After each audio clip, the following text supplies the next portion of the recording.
there is need for us to look at the concept or the idea more closely, particularly from the point of view of practice. So that's why I thought it will be useful if I do a talk like this. And initially, I need to make it very clear that when we talk about communicative language teaching, it is not about English. It could be any language that we learn after learning our mother tongue.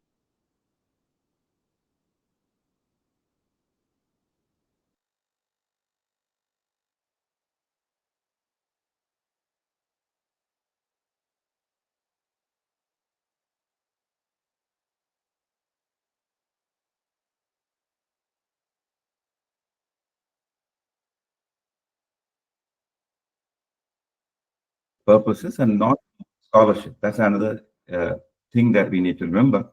You might want to learn a language so that you could study the literature in it. For example, you might want to learn Russian so that you could read Dostoevsky as he wrote it. You might not have an intention of using Russian to talk or to communicate with people who speak Russian in writing or in speaking. So there, your need is not communication, but scholarship. So your approach to learning Russian will be a very different one. It will be similar to the way we would learn, say, a language like Sanskrit or Latin or ancient Hebrew or classical Greek, which are no longer used for communicative purposes, but still people learn it so that they could read books written in these languages. So that is where we stand. We are talking about second language learning. And when the purpose is communication in real life, not in purely academic contexts, not in the classroom, but outside the classroom, when you want to talk to other people in the target language. And here in our case, the target language happens to be English.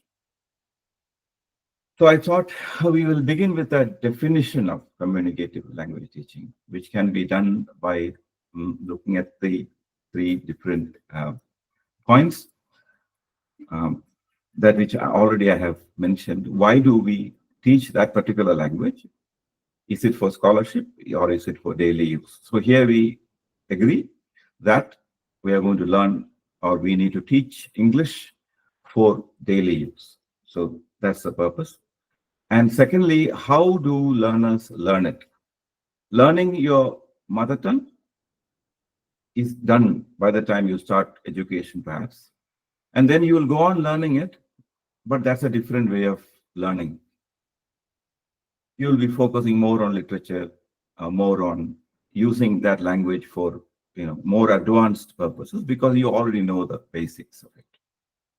In case of English or another second language, for example, Hindi in Kerala, or Tamil in Kerala, or Malayalam in Tamil Nadu, or any language for that matter, second language. These methods and the intention is communication. Certainly, the things we are going to discuss will apply to that, and we'll take these points one by one.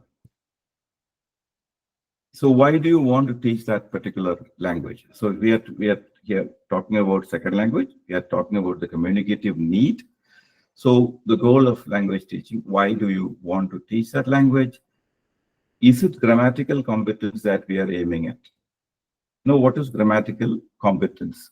Grammatical competence is the knowledge of the rules of the language, how the language works. You should be able to explain how the words are put together. You will be using a lot of grammatical terminology in doing that, which is a good thing. Having a deep knowledge about how the language works is an advanced knowledge that a language learner will find very useful. But here again, another point which I should have mentioned is that it is second language learning. It is learning for the sake of communication. It is also in a kind of initial level. So that's a little bit of a problem when we talk about the Indian context, because somehow, even though we start teaching our students English from very early classes onwards, even at the degree level, even in the PG level, we find that students are still in a kind of beginner level. At least a good majority of our students are in a beginner level. That is why we are talking about this, because what shall we say, technically or ideally, all the things we are going to discuss now should be done by the time the student enters maybe high school, maybe class 7. Before that, they should have done all that. And from class 7 onwards, they should ideally be able to use English or Hindi for higher purposes, for academic purposes, for dealing with more cognitively challenging matters. But somehow, due to many factors, even in the college, you find students who are still struggling with the basics. One big reason for that is we have been looking at English as if our students are learning it for the sake of scholarship. So we are focusing um, more on the grammar part, more on the scholarship kind of focus. So my central argument is that if we shift our focus in all levels, from primary level onwards, so in the primary level, we could bring a transformation. In the university level or in the high school, high secondary school, etc., we could kind of bring our student to bridge the gap that exists now, a kind of remedial thing. So if we look at the way we teach language and review the way we teach language, perhaps in the coming years, already big changes are happening. We could attain what we intend. That is, students attain their communicative efficiency by the time they leave school, and they can do higher things with English. So now that is not the case. So that's why we have to talk about changing the way we teach English. So are we aiming at grammatical competence? What is grammatical competence? The ability to speak about the language is grammatical competence. Most of us teachers have that competence. And one can master the rules of a sentence formation in a language, but still not be successful in being able to use the language for meaningful communication. This is a very interesting scenario. We will all know that maybe 10 years, 20 years back, our general English syllabus had a lot of literature and a lot of conscious grammar learning in it. And many of the students who did their education then have higher knowledge of grammar than the present students have. This is an interesting situation. And it's also interesting to see that those high achievers in grammatical knowledge often are not good communicators also. So what we need is, we need our students to be good communicators, and that has to be resolved as quickly as possible so that they can attain grammatical competence at later phase if they so choose to do. That's an optional thing. So that is one point again. Our students have different intentions. Some of them, a few of them, might want to have advanced knowledge in English. The majority of them might want a working knowledge in English. So these two differences we need to keep in mind. And in the class, by an average, most of the learners would want to have a high working knowledge in English. And if we focus a lot on grammatical competence at that stage, we will lose out on the communicative. That is the basic issue. So again, we are still talking about why do we teach that language. Here we are talking about English. Why do we teach? It is too easy to attain communicative competence. And what is communicative competence? Communicative competence is the ability to use language in real life situations. Even if you have very high grammatical competence, you need not have this ability. So one confusion that we have to make clear at the very beginning is that you can have high grammatical knowledge, still not be able to communicate. So if communication is a priority, if you're learning a language, here English, basically for communicative purposes, and then if possible for academic purposes, then certainly our initial focus should be on um, getting our students to attain communicative competence. So that is the ability to use language in real life situations and use language for a range of different purposes and functions, not just function in the classroom to write the exam, but to go out and use the language for a range of different purposes and functions. Vary the use of language according to context and participants. This is another very important function of uh, that will be served if we encourage students to be communicative. So, change your language according to the context, formal, informal, etc. And another important thing is, with very limited vocabulary, with very limited grammatical knowledge, also students can, or people can, a learner can communicate in the target language. So when we insist a lot on grammatical accuracy at the initial phases, those students who want only to communicate on a basic level will be left out, and a good number could be affected by that. So there are so many communication strategies, non-verbal strategies are there, and with basic kind of vocabulary and syntactic knowledge, you'll be able to communicate. So that is why for the last several years, people say that communication is the important thing. It's okay if you communicate. Well, it is not okay if you just communicate. You have to communicate well. That's another important point. But again, I want to insist that all the students in our class might not want to communicate in an advanced level. So in our attempt to enhance their grammatical capability, very often we kind of compromise the communicative aspect. As Irina rightly pointed out, across the world, the understanding of the process of how people learn a second language has changed considerably in the last 50 years. And communicative language teaching is partly a response to these changes in understanding. So formerly, we have heard about behaviorism, etc. People thought for so many centuries, people generally thought that language was a kind of habit formation or something that you can learn by constantly repeating it. But that is not the case. And we realized that internationally, people began to realize that in the 70s, and now we are in the 21st century. Year is 2024. And internationally, a lot of changes have happened. We initially in India, we followed the British system of highly grammar-based, highly accuracy-based a curriculum, which was there when India became an independent nation. But England and many countries have changed their priorities. They have moved to different approaches. Somehow we still have that slightly, you might even call a colonial hangover, where we still approach language as if it was something meant for deep academic learning, even when it comes to communication. So that's why I've said that India and many countries where this understanding has been more conservative are still in the process of change to the communicative model. And that is the justification for this talk. I'm trying to avoid as much theoretical terms as possible. So I'll try to avoid using words like grammar, translation method, or traditional method, etc.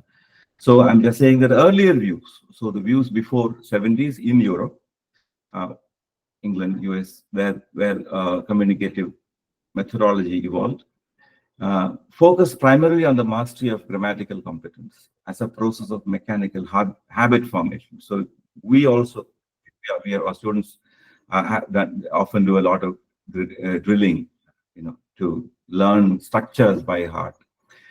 Good language habits are formed. This is the notion, earlier view. Good language habits are formed by having students produce correct sentences through memorization and drills, and not through making mistakes. So in our this attitude, this approach still is very prevalent among us. That is why we need to talk about it. So we still feel that it's a very bad thing when students make mistakes. But we need to see that, we need to understand that learning happens through mistakes. We know that. We know. Much of the things that I say, you'll immediately feel that, well, these are all known facts.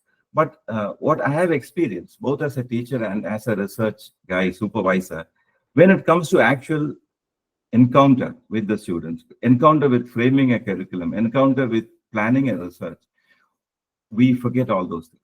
So that is why I'm drawing your attention to these things again.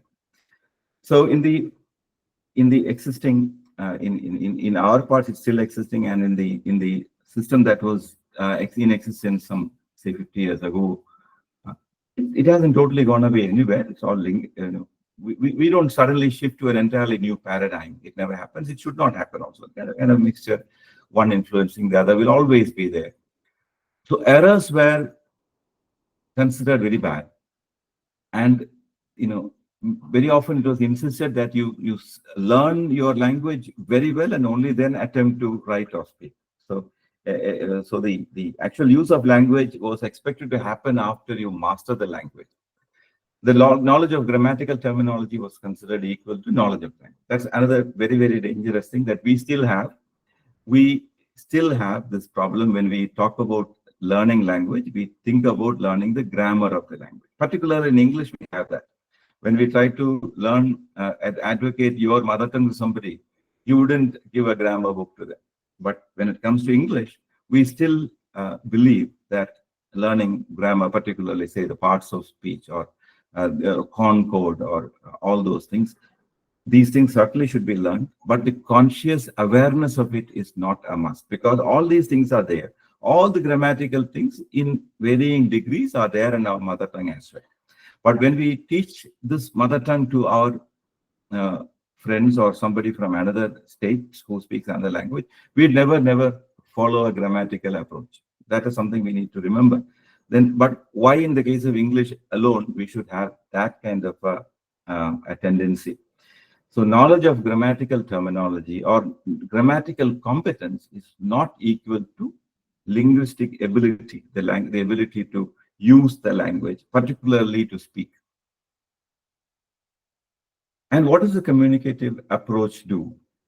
Communicative in the communicative classroom, the skills of language skills, we know the language skills. There are the LSRW skills are there, and so many micro skills are there.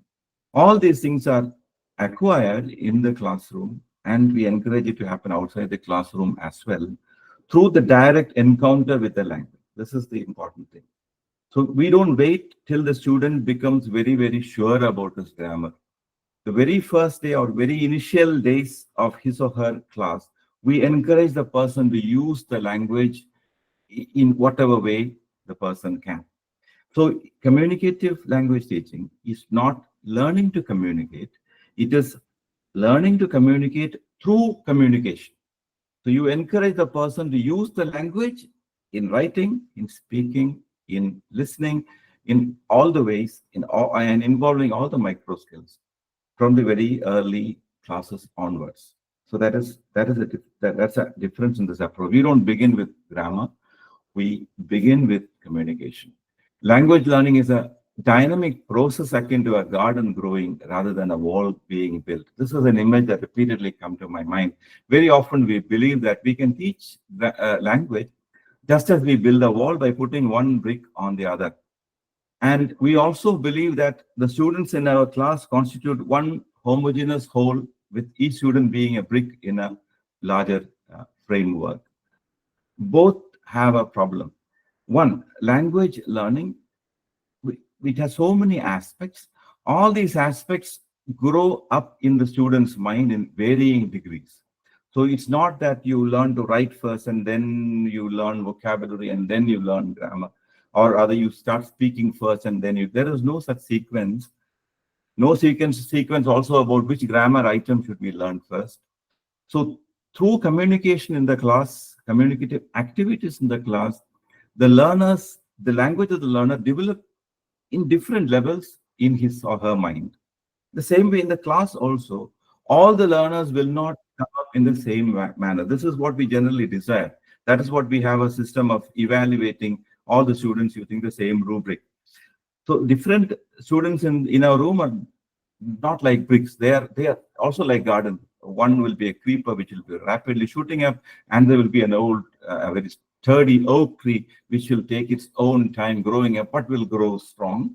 So you have all these things happening. So the image of garden, both about the way language learning happens in the mind, and also the way our students are in the classroom, will be very appropriate for a teacher to keep in mind. It's not jigsaw pieces fitting together perfectly. Is rather a big haphazard, very difficult thing.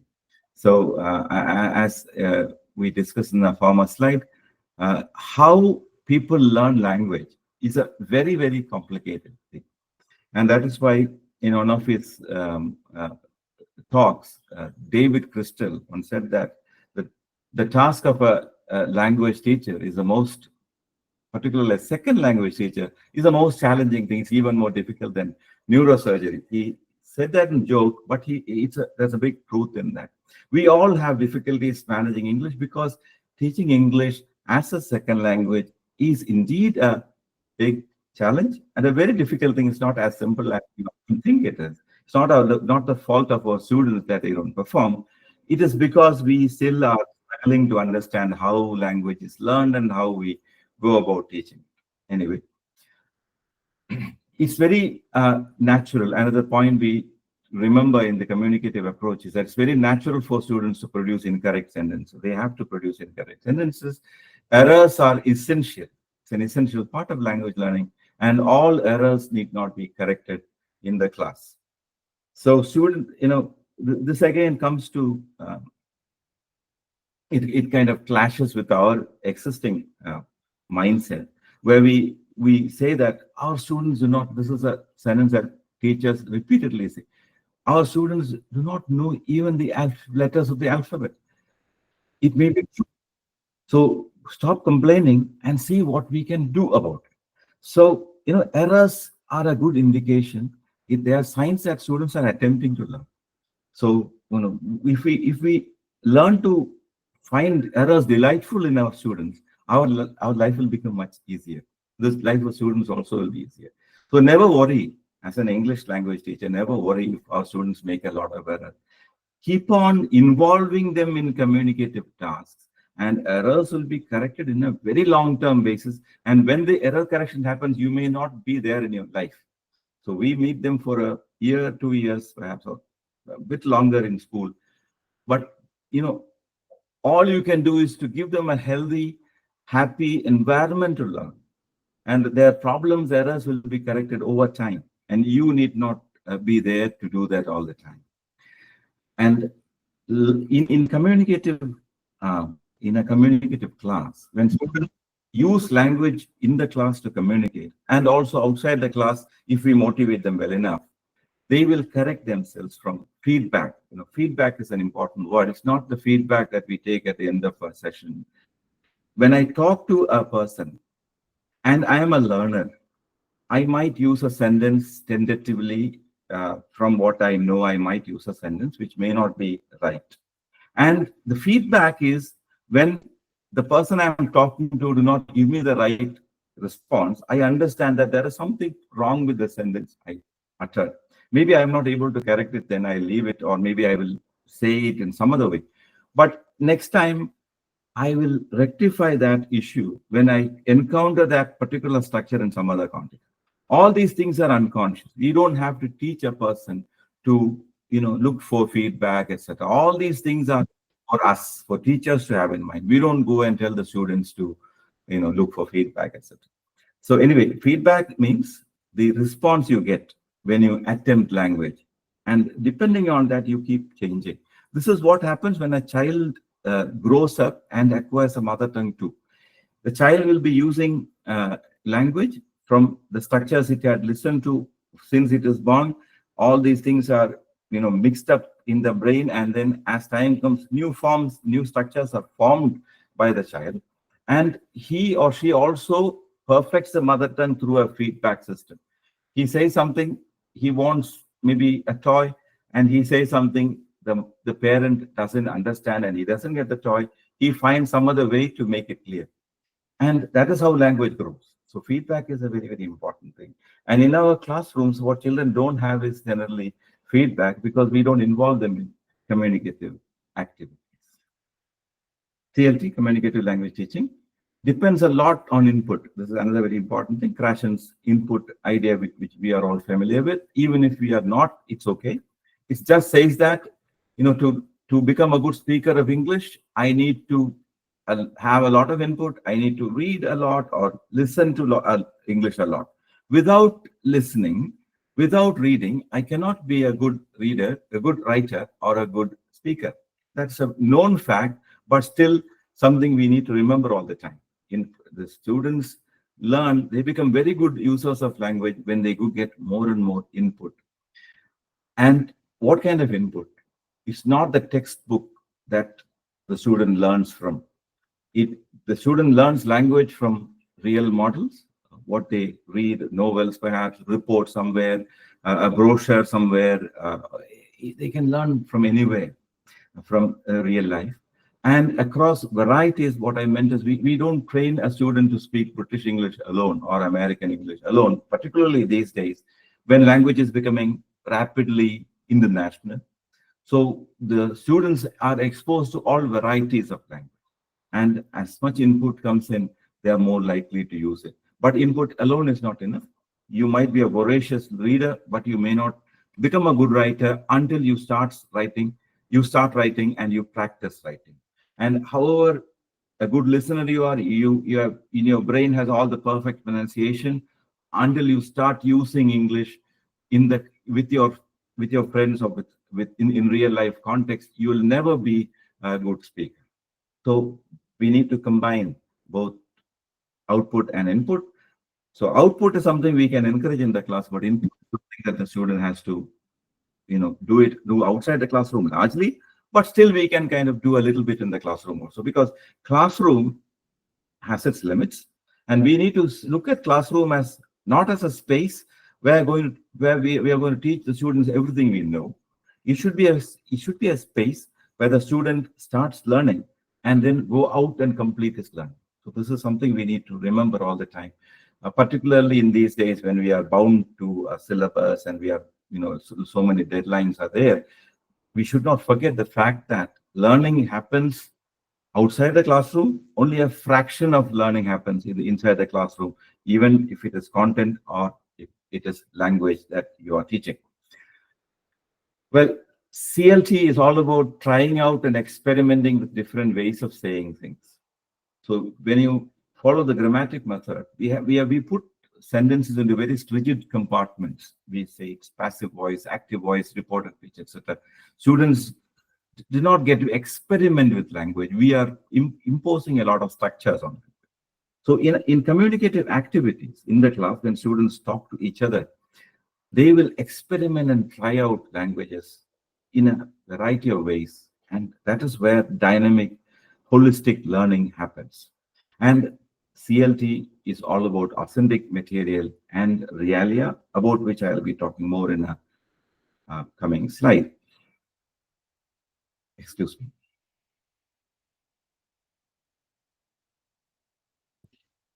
Now, what I have said so far, I have tried to create the base for discussing the practical aspect of CLT, the theoretical aspect, which we generally get in any YouTube video on CLT. The theoretical aspect is available, but I believe every English language teacher should become stronger and stronger in notions related to communicative language teaching, because communicative language teaching is a very eclectic, very composite kind of thing. It's not a single method, etc. It's a kind of approach, to use that word in a very inexact way. Anyway, we are talking about what happens in the classroom and what roles teachers and learners take in a communicative language classroom. In our typical classroom, even today in a language classroom, we see students as individuals, but then we see them as a whole as well. But we believe that language learning happens, separately in each individual. That is so. If you want to teach language for scholarship, certainly it's individualistic. But because communication is our focus, all the classroom activities will be collaborative. That's very, very important. So that's one thing, that fundamental thing that we need to keep in mind. It is the students talking a lot in the classroom. Maximizing student talk time is a very, very committed motto that a communicative language teacher should have. So if I go to the class, if I can get the students to talk, how as much as possible, we have attained something. Very often, if you remember, in our commitment to finish our syllabus, very often we do all the talking. Occasionally, you might ask a question which one or two students might answer. Otherwise, it's all highly teacher driven, where we talk. And our English is the only model that the learner has in that particular. But in a communicative language classroom, students will do a lot of listening, not only to the teacher, but to the other students in the class, peers, when they work in group or when they work in a pair. And remember, in a communicative language classroom, students are supposed to work continuously in group and pair works. Well, this is not about a literature class where the model will be slightly different. But in a language class, students should always work in pairs and groups.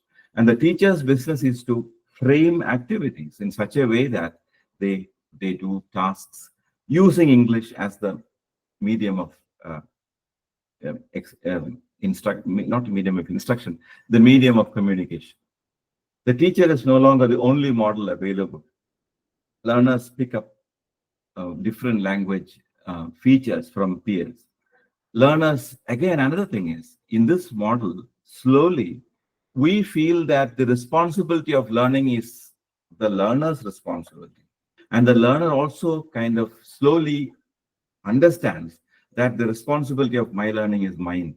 It depends on how we manage the classroom, how we structure activities. Our job is not easier. Our job will be more difficult. It will be even more difficult if we want to shift to a communicative mode, but it is an essential thing. Until we shift to a communicative mode, our classes are not going to be effective for all students. It will be effective for a group of students all the time, but for a larger number, for our classes to be beneficial to a larger number of students, we need to shift the responsibility of learning to them. This is something we always say. We talk about learner autonomy, but I want us to look at it in a closer way. What I mean here is not the teacher explaining; it is the students exploring and encountering, and then through that, learning the language or acquiring the language.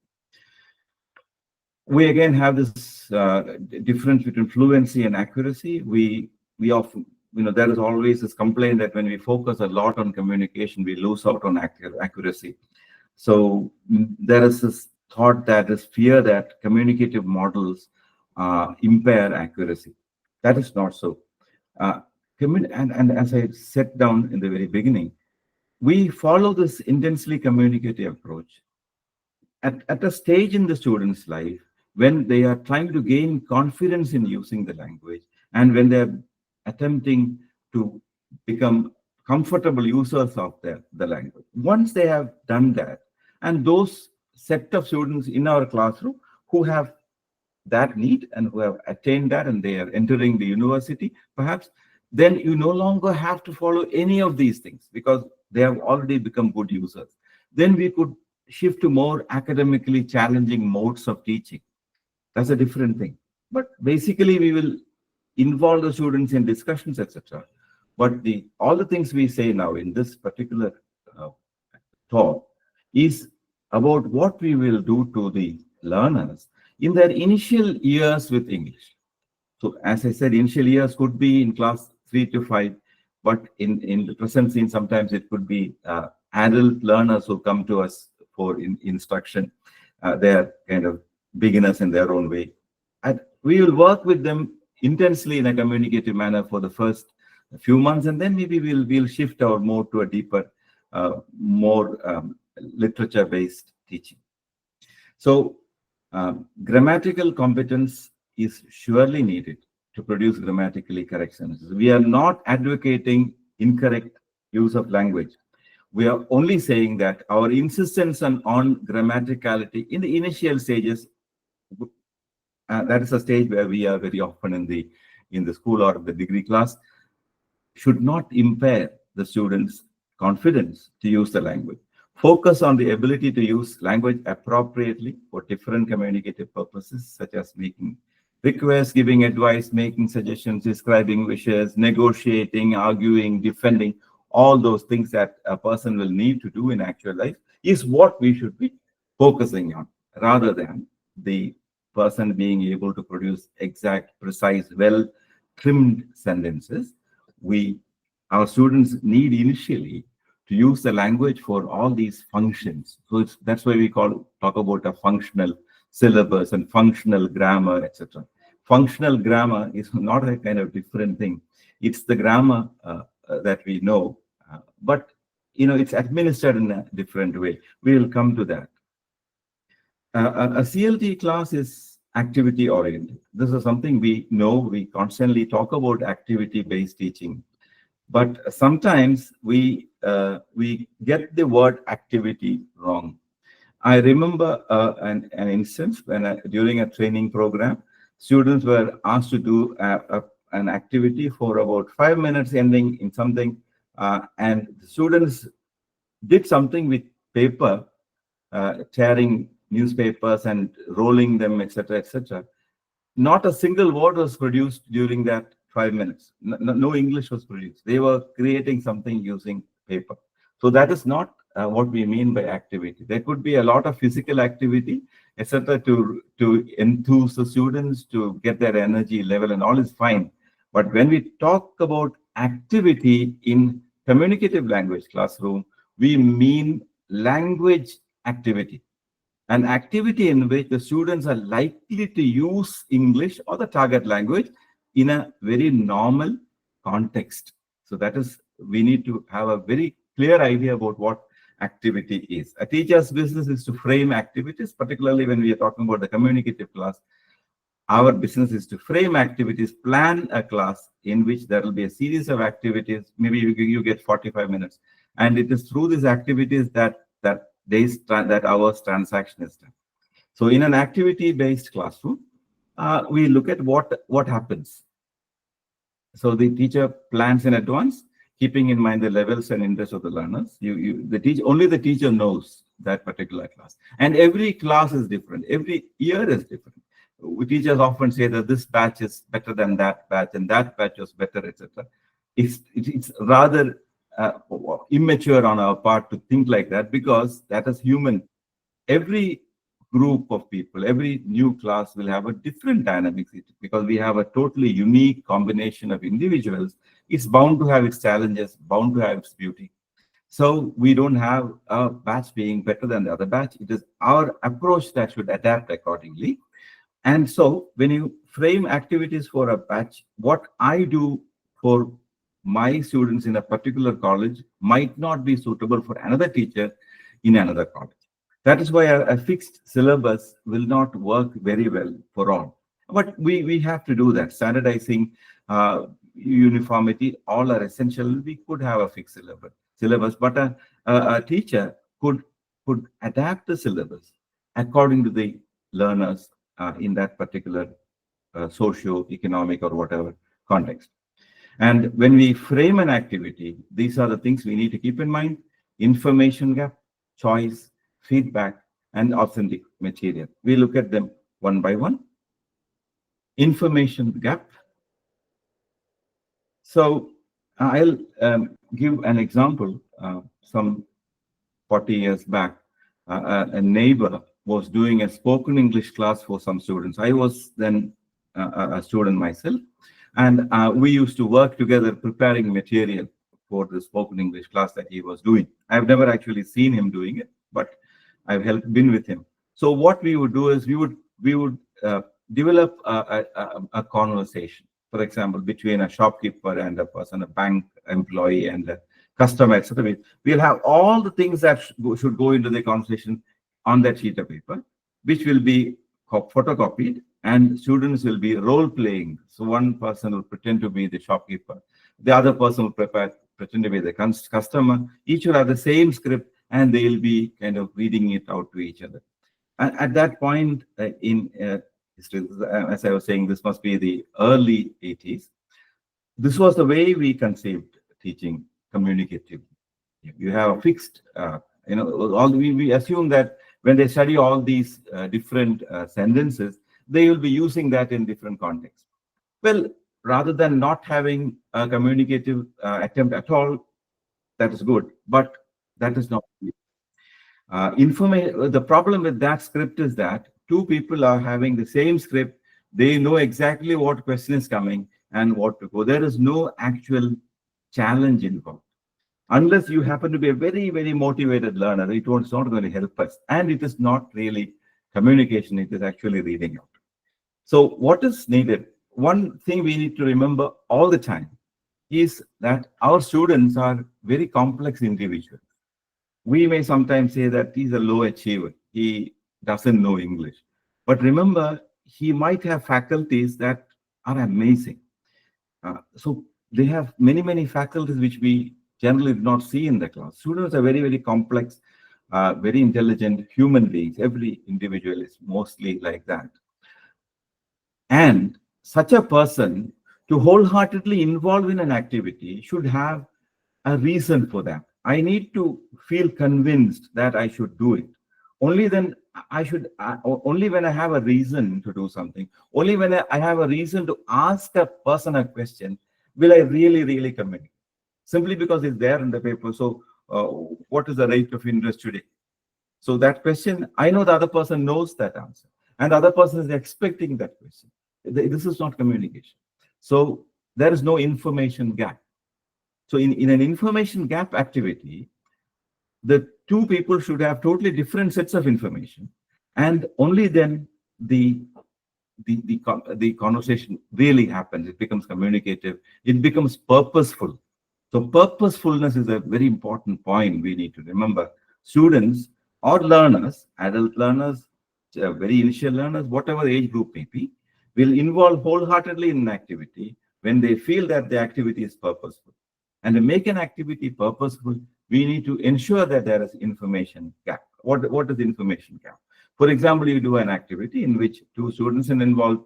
One of them have a list of grocery items, which the other person has a list of items that they want to purchase. So only I know what items are there in my shop, and only the customer knows what is there. And then when he asks me, can I have a packet of curd? Then it's not in my list. Then I would say, I'm sorry, I don't have it. So different expression, different convenient expressions like, I'm sorry, I'm afraid we don't have it. We are expecting a fresh stock to arrive, etc. Depending on the level, we'll have these structures, which could be given to the students if you like. If they're very basic level learners, we could have a list of possible beginners, list of possible expressions that we already make the students familiar, so that when they do this activity, they have enough language to fall back upon. That kind of scaffolding is possible. But however, whatever, the most important thing is that there should be this gap between a gap of information, so that the actual communication happens. So this is an example for that very basic activity, but even adults find this very interesting. You have here student A. It's the program. The activity is called the day out, where somebody has gone on a walk through the countryside. The student A has one picture, student B has one picture. The student A's picture is complete. Student B has several things missing. So what will happen is student A will describe the picture to his partner. So two people looking face to face with the pictures visible only to themselves. The other person cannot see that. Those are the rules of the game, rules of the activity. So I will say that there is a windmill on the right side, on the right hill, and the birds are flying over the hill in the middle, and there's an airplane, there is a church on the left side, etc. I have to do that. And enough scaffolding is given, say, but maybe a couple of exposure activity might be done before, so the students are familiar with expressions like next to, in front of, on, in, behind, etc. So you have and we say that give a model. There's a windmill on the top of the hill in the right. So these instructions, scaffolded instructions, are there, and the student B tries to draw pictures and might ask clarifications. If he doesn't understand, he or she will ask clarification. So that's a small activity which I have tried very often with different levels of learners, and always it is fun. Always there is language involved. So the student explaining and the student asking questions. And here, see the gap in information is that they are having two different sets of information with them, and they need to describe or ask for filling up the gaps. That is an example for information gap in our tasks. Second point in a communicative activity is choice. Choice is, as I said in the before the former example, I have a grocery list and I have a choice of 5 or 6 items from. I need not use all that, so I have a choice. So choice is very important because that will create a lot of actual communication like scenario.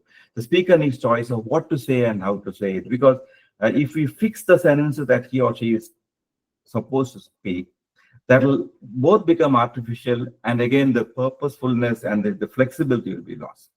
So whenever we have an activity, the students should be given a lot of uh, um, space to decide where I should begin, and I should have a choice. Maybe I'm not going to do that, I'm going to do only this, etc. That choice is very important in a communicative activity. So when we frame a communicative activity, leave different choices, because a student may not be very confident with one. So he or she will always be able to take another option and then work on that.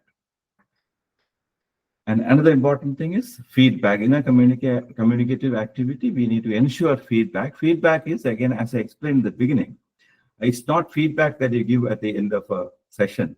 It is, I'll read out what I've written. A speaker needs to evaluate whether the words he spoke really conveyed the idea he had in mind. He said something, he's not sure he said it right. It's not a question of saying it right, it's a question of the other person understanding. So when the other person shakes his head or nods in agreement or gives the right response, that is the feedback. So during the activity, the listener should be given the opportunity to provide the speaker with such feedback. That is, when you set a task, you have a question, and the answer should not be a nod.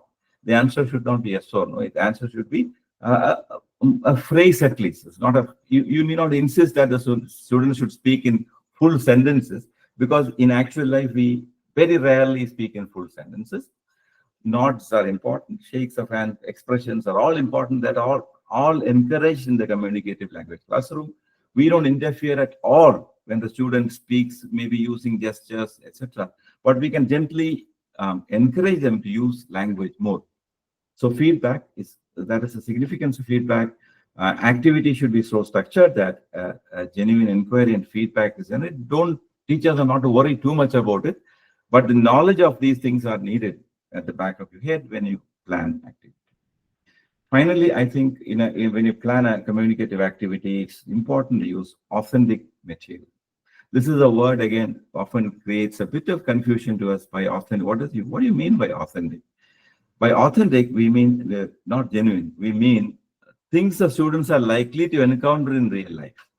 It's important that the situations used in the activity are authentic in the sense they are real to the student.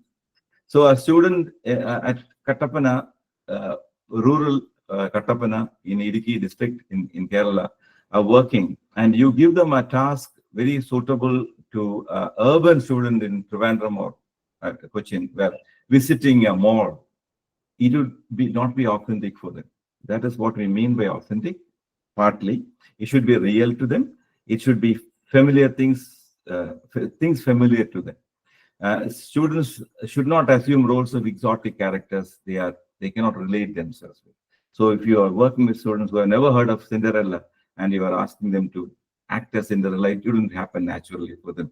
But if you ask them to act as a very familiar neighbor, they know a context very close to his or her heart, they will involve more.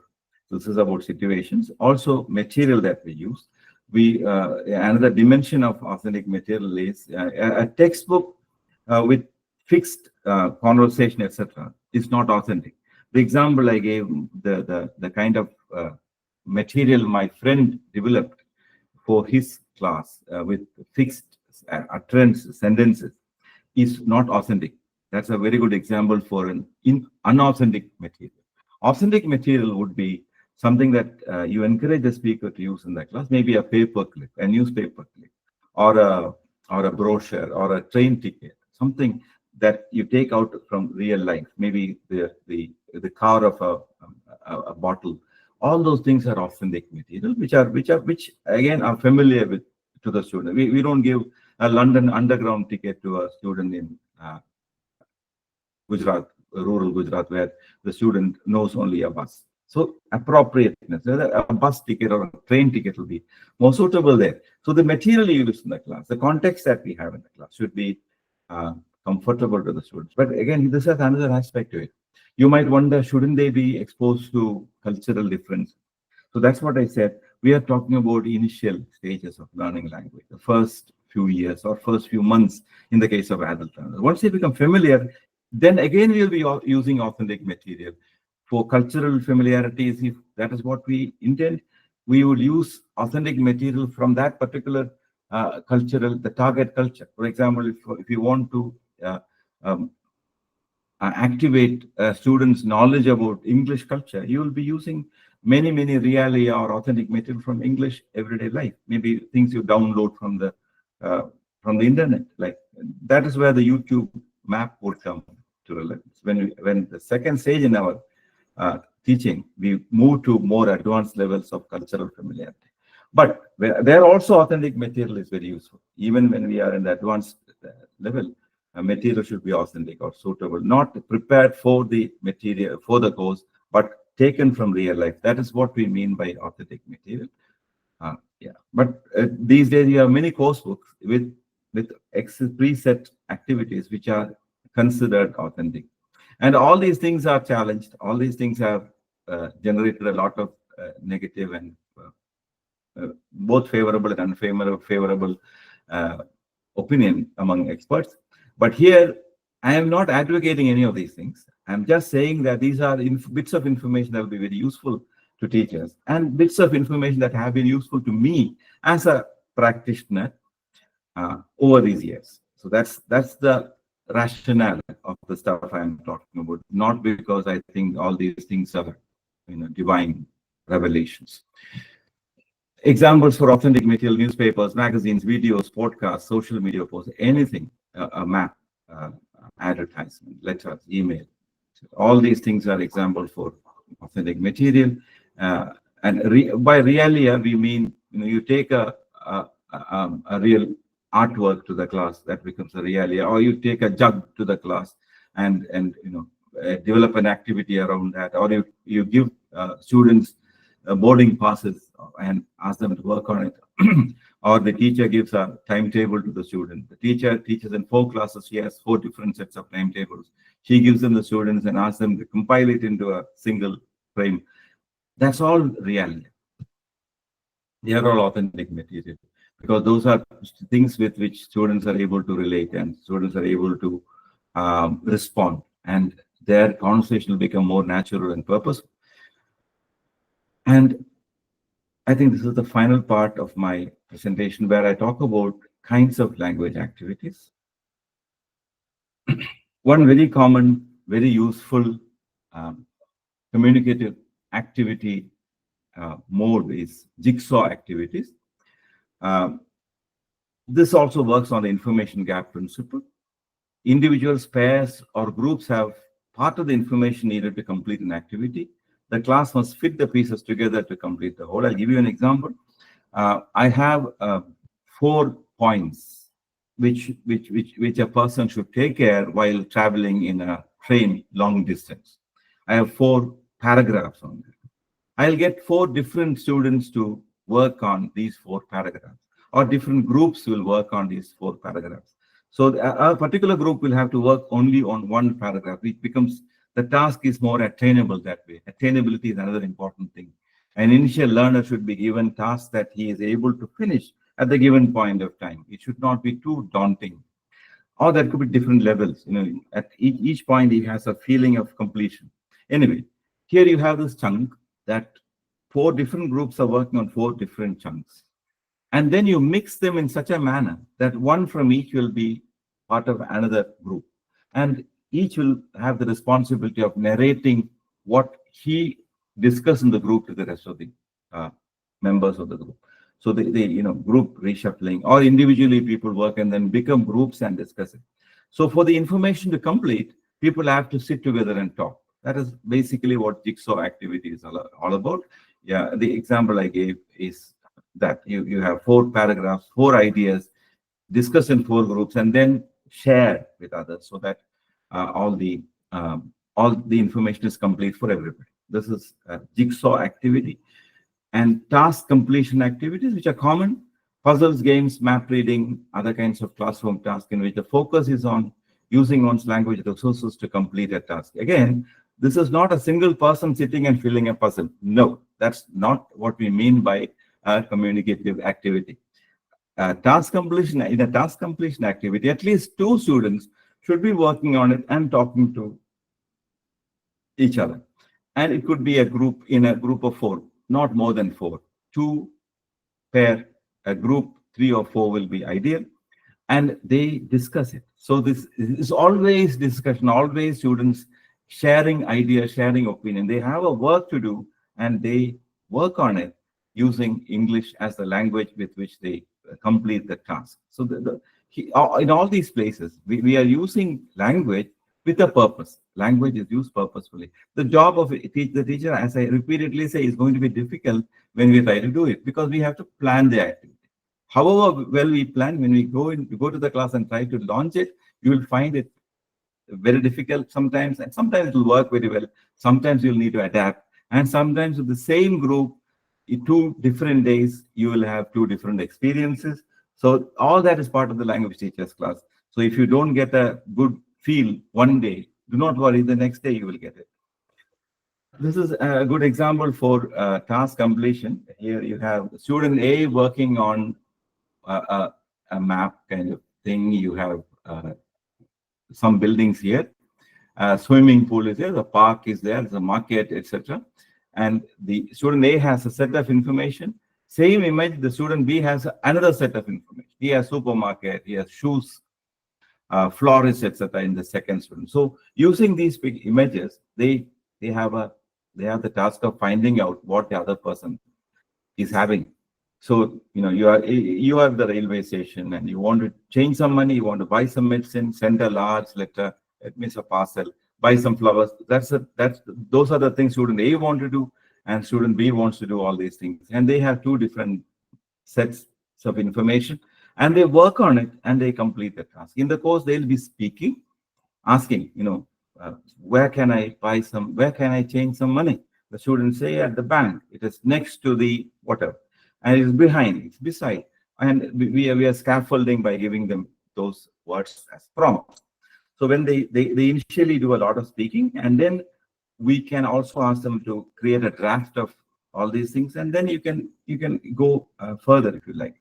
So information gathering activities in which students go about talking to other students and collecting information, surveys, interviews, and students together searching the net and gathering information. All these things are good communicative activities, very result oriented. Information transfer activities, taking information in one form, as I told you a while ago, like the timetable. You have the teacher's timetable she uses in different classes, where the student puts together a description transformed into a graph, etc. Information transfer activities, where we often talk about having a small story which is put in the form of a drama, or a drama put in the form of a story. All these things, again, not done individually, but in pairs or groups. Then it becomes communicative. Role playing, reasoning gap activity, etc. Now I need to have more time on a few other things, so I'm cutting that short. So why do students work in pairs and groups? When students work in pairs and groups, they get ample listening and speaking practice for all the students. And normally in a class, it is the teacher talking all the time, and a few students might give some response. But in a communicative class, students will be working almost uh, 80% of the class in pairs and groups. So they have a lot of opportunity to speak and listen and read and write as well in actual communicative context. And a greater amount of language than would a lot of language will be generated, and the motivation level will be high. When the students are not familiar with these kind of activities, when the teacher is not familiar with this kind of activity, there will be problem initially. But once they get the hang of it, this is going to work remarkably well in the classroom. These are all proven things. And I am now speaking about it after trying this. I'm seeing it tried in many, many contexts in different levels, from very initial learners up to adult learners. And I can guarantee you that it works remarkably well. Yes. And in a CLT classroom, we don't say that today's class is on reading. It could be on reading. The focus will be on reading skills, but there will be some bit of conversation among the students where they'll be talking. There will be some note taking, some little draft being prepared and something. Though much of the time it will be reading, if your focus is on reading. So there is a large amount of skill integration in the CLT class. It's not either writing only or speaking or listening only. It's all the things happening together, because as I said, like a garden, language grows from different aspects and different paces. And as I mentioned before, the student talk time is more important. If the student's talking to people sitting nearby, that is communication. Not a student standing up in the class and talking to the rest of the students, or the student talking to the teacher. That is not exactly communication.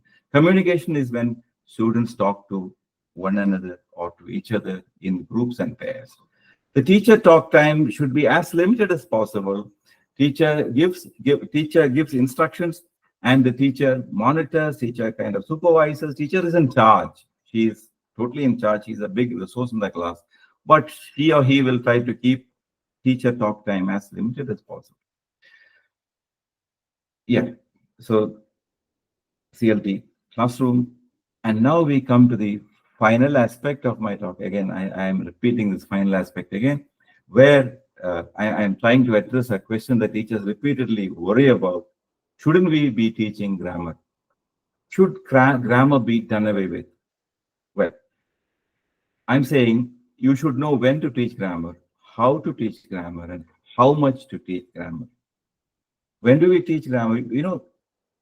Language, grammar is all about language. Every utterance you make, every gesture you make, every sound you make has a grammar behind it. So you need not overtly be conscious of that. Explicitly, you need not deal with grammar. We should stop believing that when we teach English, we are trying to teach the students what do you call it, parts of speech. The student should be conscious about a noun, should be conscious about an adjective, etc. That they should know where an adjective should be used, but they need not necessarily know that it is an adjective. That knowledge is something the teacher should have. That is a teacher's grammar. The teacher's grammar tells the teacher that I'm going to instruct the students in Concord today. But we don't tell the students that students we are going to do work on Concord today, particularly if they are the early learners. In your advanced English language class, you can afford to do whatever you like. You can talk about theoretical grammar, anything can be done. But in the basic grammar class, which most of us are dealing with all the time, don't mix teachers' grammar with students' grammar. Students should know how to use language well. The teacher should have the knowledge about how the language works and all the terminology. Keeping that in mind, we frame activities in such a way that the students get a lot of practice in the language. So you should know when to teach and how to teach and how much to teach. Too much grammar, giving them information about grammatical items which they are never going to encounter in their life, is something we can avoid.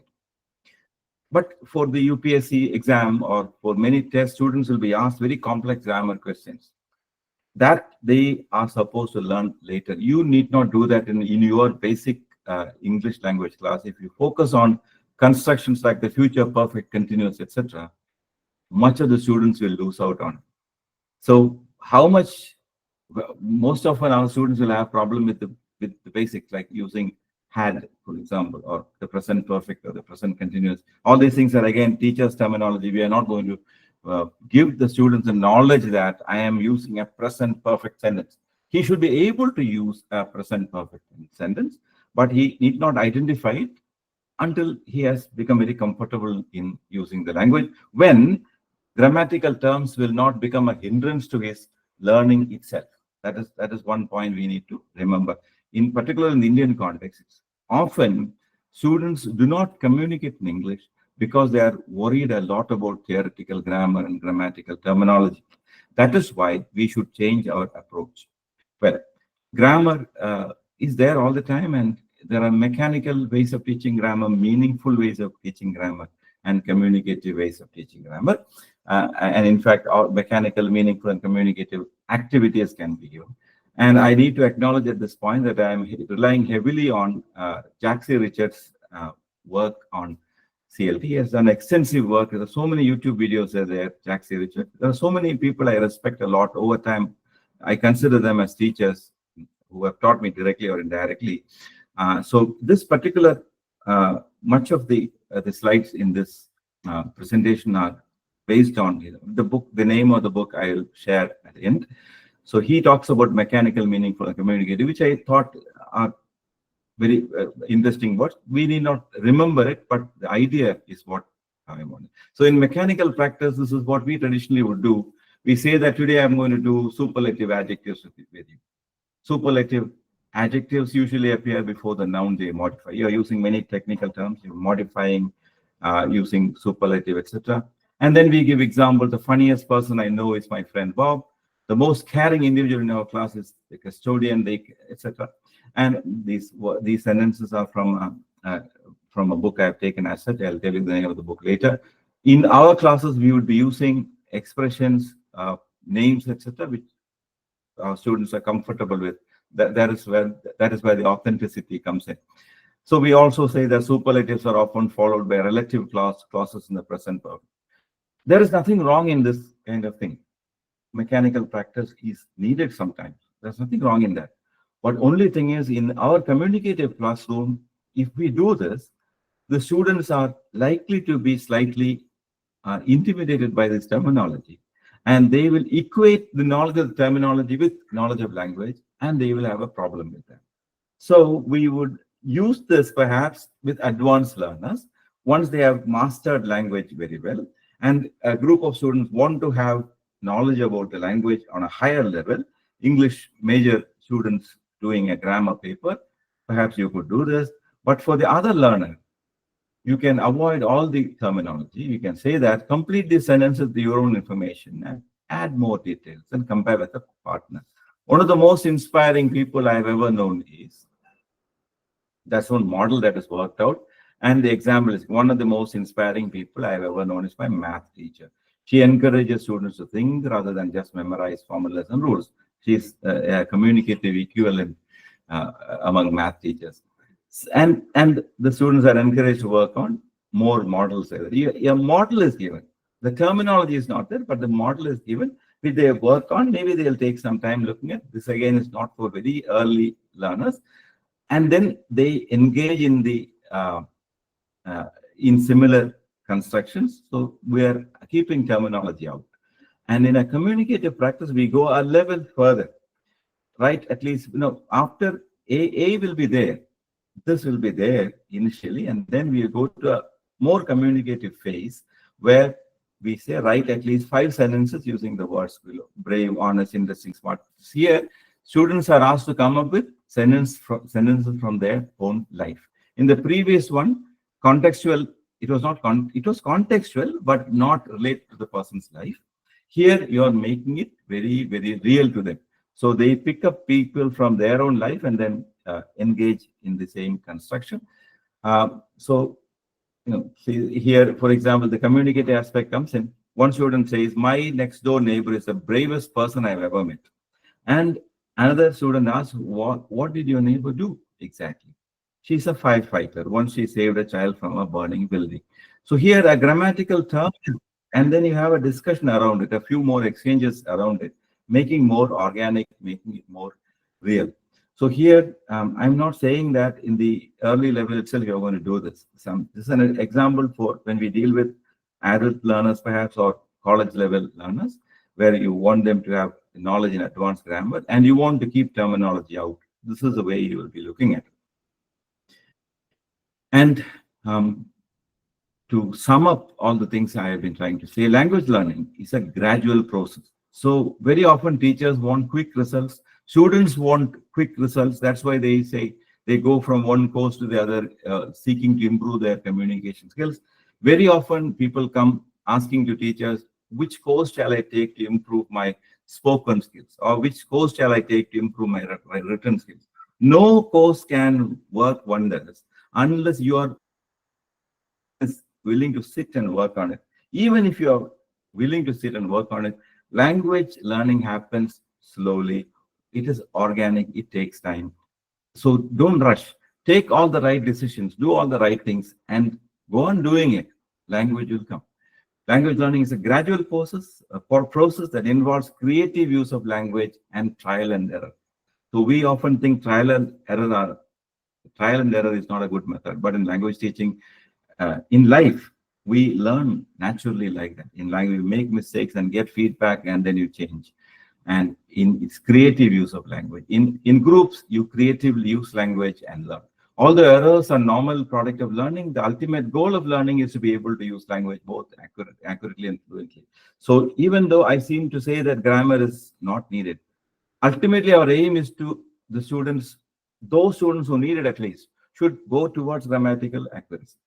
So in every class, though, as I said, 80% will be students working, and of that, 10% can be set aside for accuracy-based activities, need-based. So when and what should you teach? So you do a task in the class, you find that students repeatedly have a few particular problems. Pick one of them and do 10 minutes on that. So that is an accuracy part in your class, again, without kind of challenging the students' confidence. Language, they seek to develop students, seek to develop students' communicative competence through linking grammatical development to the ability to communicate. So it's not doing away with grammar. It's not doing away with accuracy.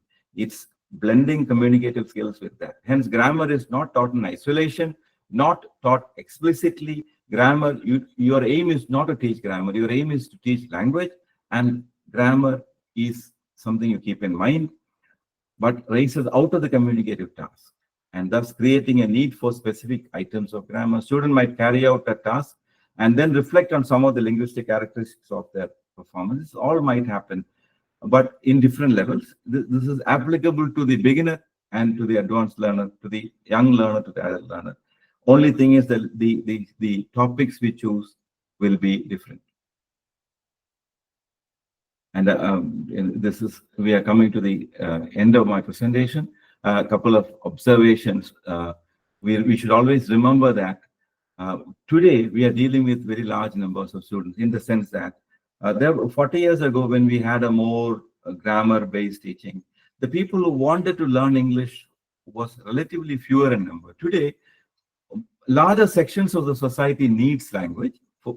Though even those who do not go to a school or college wants to learn the language so that they can use it for livelihood, going abroad, working with people from other countries, etc. So we are talking about a large group of learners. And not all of them want to be specialists. That is where I want us to keep in mind all the time. That is why I am saying that we should not worry a lot about grammatical accuracy in the class, because only a few of them would want to be specialists. And those students who will be writing UPSC exam later on in their life will practice on their own and create sentences like, by the time I do a talk next year, you will all have been, etc., etc. That kind of complicated sentences is meant for those students who want to be special. Our initial, the learners who want fluency are the larger majority. That's the aim I'm saying. Accuracy is certainly our aim, but fluency is the way towards accuracy. So if you are overtly focusing on accuracy, fluency is never attained. Grammatical competency models assumed homogeneous learners. So the former models we had, and the model the model that still haunt us in our classes, that focus on grammatical competency, which assumes that all the learners are homogeneous, all their needs are homogeneous. That's not the case. And again, we also thought that language is a monolithic thing. Language is not monolithic. Language is constantly changing. And for different purposes, we need different kinds of language, whatever language we are talking about. And finally, no single method. So even though I have said many things, sometimes the old translation method, doing a bit of translation in the class, doing a bit of traditional grammar teaching will come handy. So it's all up to the teacher's discretion. Only thing is we should have all the notions right. And then there is no limit, no single method to teach English. There could be, so particularly at this point of time when we talk about post, method, etc., it's the teacher who decides what is the right method in the class. But he or she should be governed by all the things that we have discussed until now. And these are the references that I'd like to give you. Communicative Language Teaching Today by Jack C. Richards is a book that you can download from his website. So it's a small, relatively small booklet, about hardly 50